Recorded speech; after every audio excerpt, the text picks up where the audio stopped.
Hello, my name is Clint Lewis. Today I will be interviewing someone for my life story project. Hello, my name is Clint Lewis. I will be interviewing you today for my life story project. You may say your name now if you wish, or you may go by an alias. My name is Amy Lewis. Wonderful. And you consent to being asked these questions and giving me a answer? I do consent. All right, wonderful. Okay.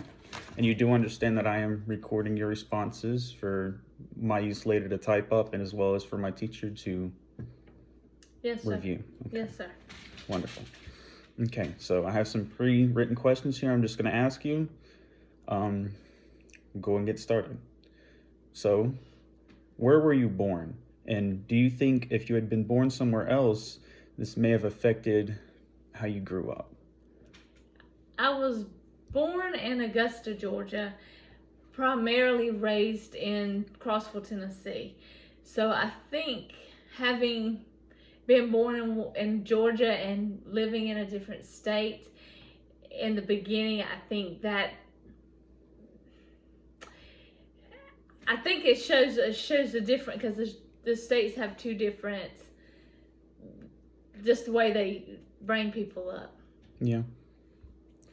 And then, do you think growing up in this environment, did it have a factor on how you played as a kid, how you interacted with the people around you, as far as your raising went?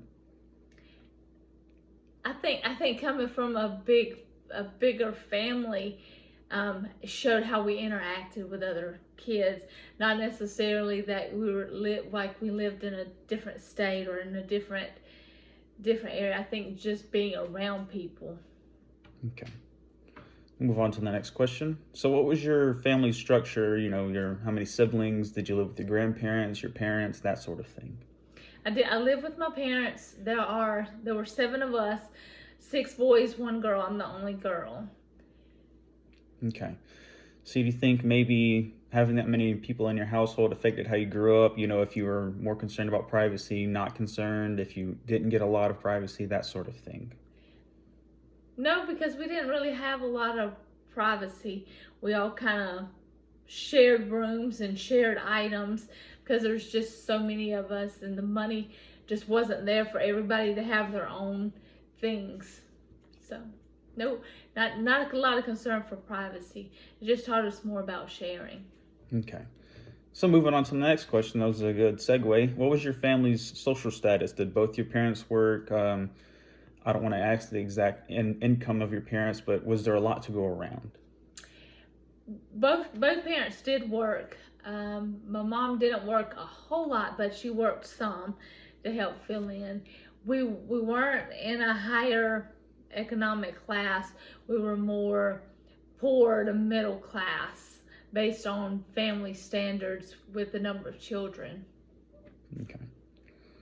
So do you think now that you're an adult, the way you watched your parents deal with money, do you think that changes any of the way you spend it now? Like, are you more conservative with your money, or now that you're grown, do you spend it as you please? Watching my parents, it did change the way I deal with my money. I do a lot of saving, so I'm very conservative with my money. If there's something that I want, I tend to price it out and figure out what I need to do as far as extra work in order to get that. So yes, but just coming from a poor family and not having everything that we ever wanted, it does make me conserve my money, be wise with my money. Okay. So, move on to the next question. How strict was your household? Were your parents more laid back, or were they more stern? They were very stern. I had a very strict father, and of course my grandparents were there also. And you had to have your manners. You had to say yes, ma'am, and no, ma'am, and please and thank you. And you had to know your role. Like, what time do you come to the table? How do you do things at the kitchen table? So we had a very strict bringing up. Okay, I'm gonna read you a quote from my textbook. Normally, conflict peaks in early adolescence, especially between mothers and daughters. Usually, this is not fighting, but instead it is bickering, repeated petty arguments, more nagging than fighting, about routine day-to-day concerns such as cleanliness, clothes, chores, and schedule. Um, do you remember if you had any arguments with your mother that may prove this quote? Yeah, I think even my brothers had arguments, but more so with my dad. So yes, I did have arguments with both my mom and my dad, and knowing that my brothers also had the same thing, more so with our dad than with our mom. It, it is true. There is a lot of conflict. It's because we start as adolescents trying to figure out who we are, and we make our own mistakes. And then we have our parents who are trying to lead us away from the same mistakes that they made. Okay.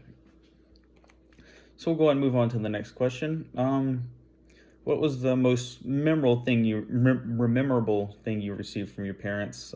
Like a gift, something they passed down to you? Mm.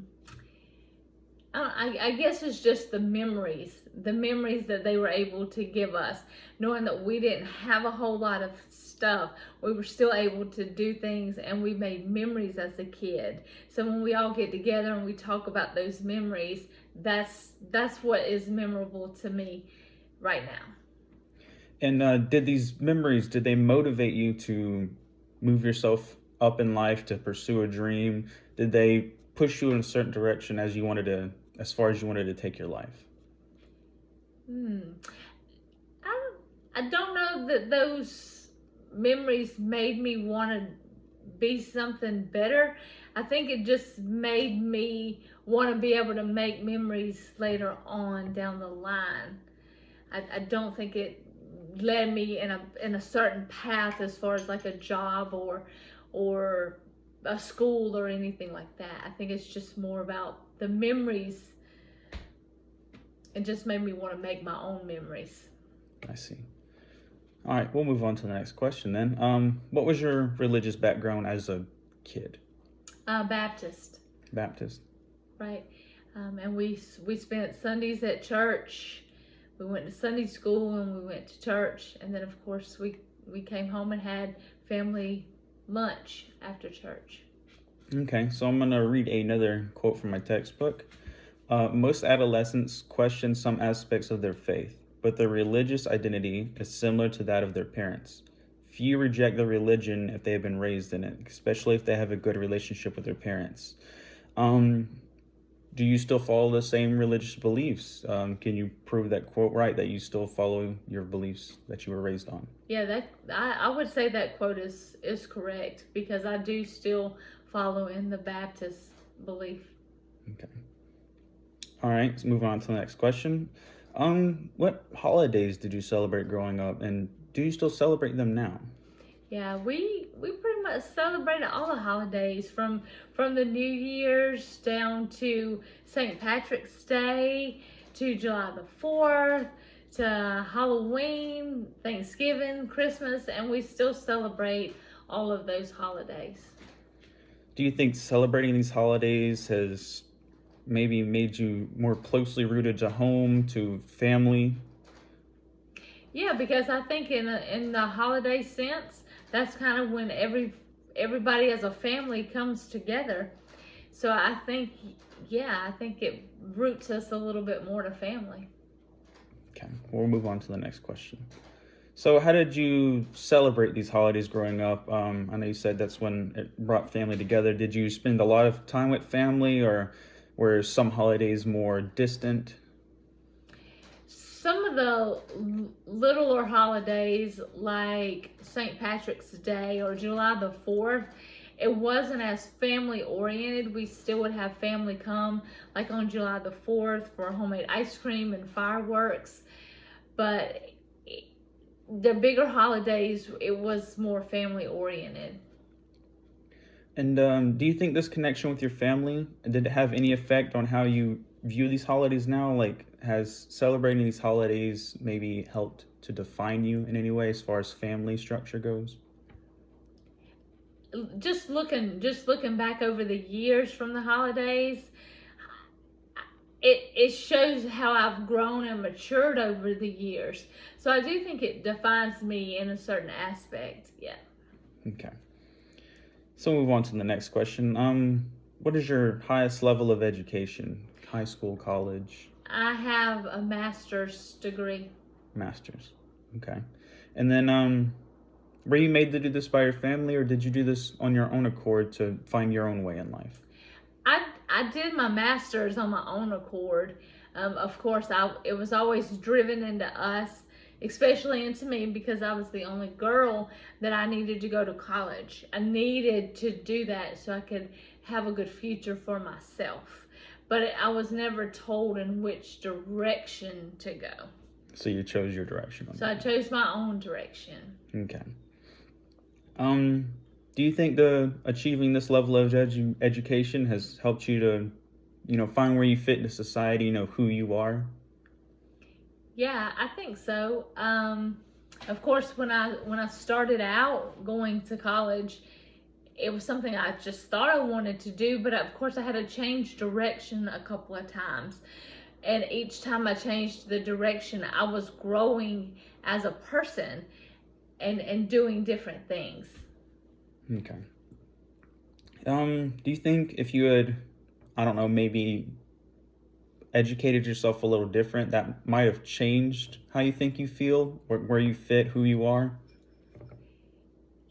Yeah, I think so. I think if I would have been able to do something different, I wouldn't have gone down so many paths to figure out who I was. It's just a lot of soul searching, a lot of inner searching to get to where I am today. To find what you want to do, yeah. Yeah. All right. So we'll move on to the next question. So what dream or goal made you want to pursue this level of education? Did you do it for the money, the fame, because your parents told you so? Yeah, not because my parents told me so.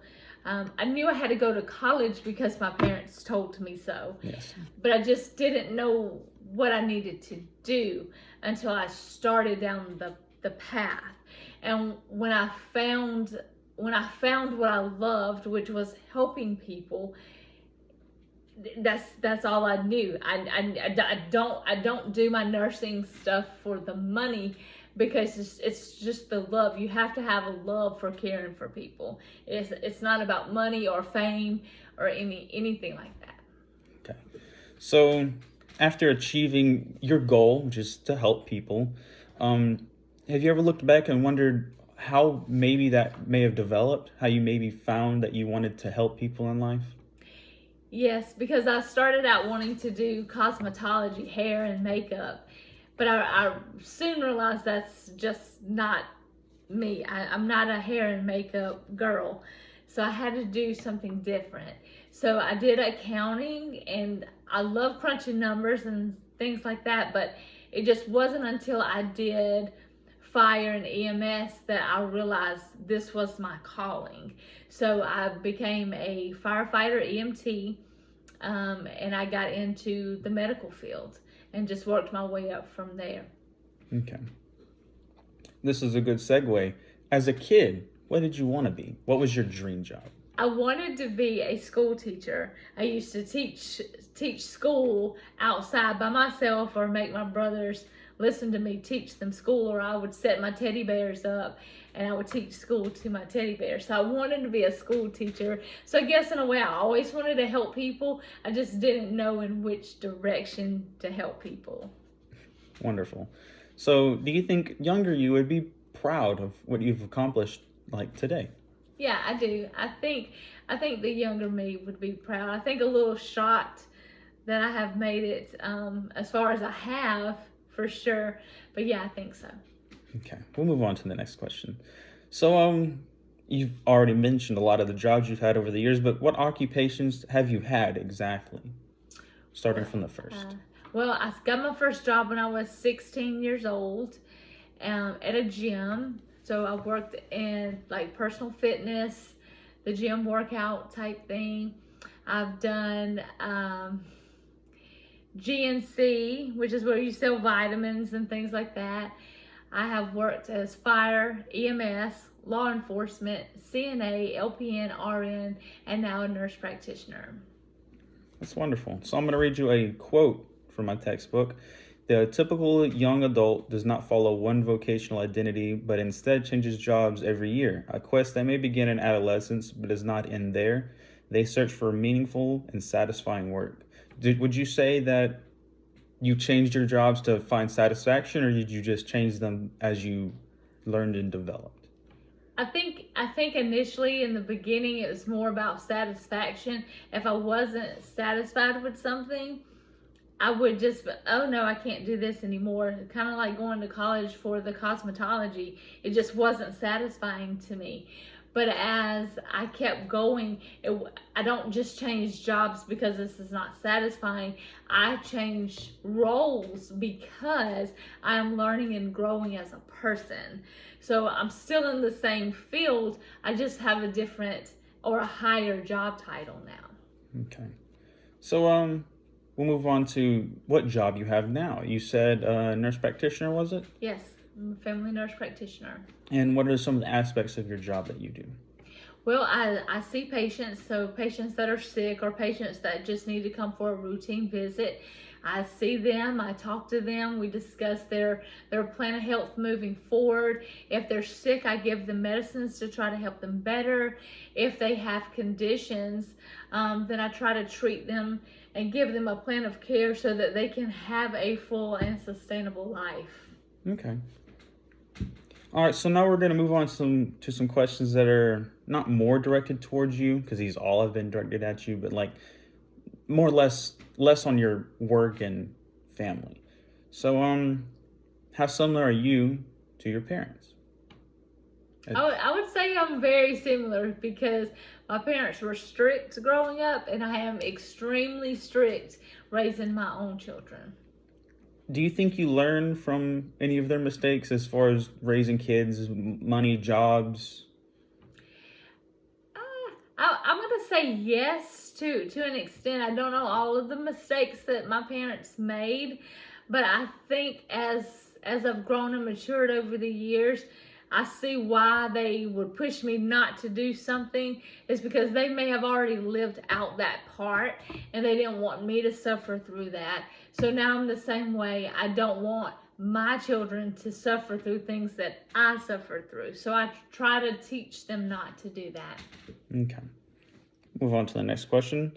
What about your family's name? Does that have any significance to you? The last name Lewis, was it? Yes, Lewis. Lewis and the kitchen side of the family. Those are very important names to me. And I always tell the children, when you're doing something wrong, you have to think about what that also means for your parents' namesake. So you don't want to tarnish the name in general. So the names, it means a lot. Okay. And was this always important to you, or is this more as you grew up you realized it? Only as I grew up, because when I was young, my name didn't mean anything to me. It was just a name. But as I've grown, I know having respect for your family is very important. Okay, so we'll move on to the next question. How do you think you have changed most since you were a kid up till now? I think I've grown most in my maturity. I used to be pretty immature. Used to just want to do things just to have fun. But life isn't always about fun or about being fair. So it's about just learning and growing, maturing over time, and finding your way. So I think I've grown a lot. And if you could, would you change anything about how you've grown up? As far as, your maturity, would you want to step back, tell your younger self something, and bypass the whole thing? There's a good chance that I would tell my younger self not to do this or that, but I wouldn't want to change too much because the life experiences that I've had have helped mold me into who I am today. Yeah. And this is a good segue. If you can go back, what's one big thing you would stop yourself from doing? What's one major thing you think would alter your life altogether if you went back and changed it? I think I would tell myself, or I would go back and change, um, have going through all the different colleges and stuff, and doing different things. I wouldn't want to do cosmetology or accounting. I would want to just go straight into the medical field, because if I would have done that then, I would already have a very solid foundation. I would have more years in that field already. Okay. So we'll move on to the next question then. What do you believe is your best qualities? I'm kind. I'm caring. I do listen. I'm a good listener for people. And I just love to help people. And you think these aspects like of yourself have, helped over your job, life, things of that sort? Yeah, I do. Being kind, sometimes people can mistake that for weakness. But I think being kind and caring and showing people empathy and sympathy, I think that goes a long way. Okay. And then lastly, we'll move on to our last question. If you could, would you scratch everything? You take it all the way back from the beginning. You could pick your family, your status, and how your life would play out. Would you change anything about it?